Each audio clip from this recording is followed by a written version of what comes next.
Assalamualaikum waalaikumsalam. Assalamualaikum waalaikumsalam. Assalamualaikum is the best salam. Assalamualaikum is the best salam. Assalamualaikum, peace be unto you. Bismillahirrahmanirrahim. Selamat pagi semuanya. Pada kesempatan kali ini kita akan membahas mengenai manusia, tempat, dan lingkungan. Mari kita langsung ke slide berikutnya. Pada materi ini kita akan membahas 5 bab atau 5 subbab. Yang pertama itu pengertian ruang dan interaksi antar ruang. Yang kedua, letak dan luas Indonesia. Yang ketiga, potensi SDA dan kemaritiman Indonesia. Yang keempat, dinamika kependudukan Indonesia. Dan yang kelima adalah kondisi alam Indonesia. Kita langsung ke pengertian ruang dan interaksi antar ruang. Ruang adalah tempat di permukaan bumi, baik secara keseluruhan maupun hanya sebagian, yang digunakan oleh makhluk hidup untuk tinggal. Setiap ruang di permukaan bumi memiliki ciri khas tertentu yang berbeda antara suatu wilayah dan wilayah lainnya. Tidak ada satu lokasi pun yang karakteristiknya sama persis antara satu dan lainnya. Oleh karena adanya perbedaan karakteristik ruang di permukaan bumi, maka setiap ruang dapat memiliki keterkaitan dengan ruang lainnya.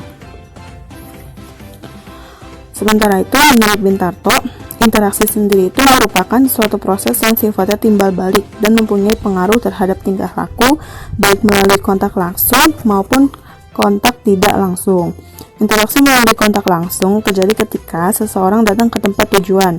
Interaksi tidak langsung terjadi melalui berbagai cara, misalnya dengan membaca berita, melihat tayangan di televisi, dan lain-lain. Interaksi dapat terjadi dalam bentuk perjalanan menuju tempat kerja, migrasi, perjalanan wisata, pemanfaatan fasilitas umum, pengiriman informasi atau modal, perdagangan internasional, dan lain-lain.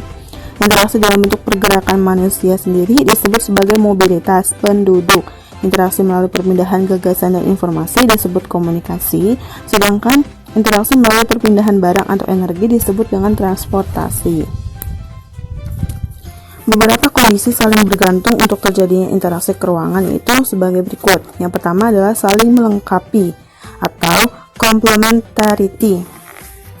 Ya, kondisi saling melengkapi terjadi jika ada wilayah-wilayah berbeda komoditas yang dihasilkannya. Artinya, setiap wilayah itu memiliki penghasilan atau barang produksi yang berbeda-beda, sehingga apabila di suatu wilayah tidak mempunyai komoditas tersebut dapat meminta atau mensuplai dari wilayah lainnya.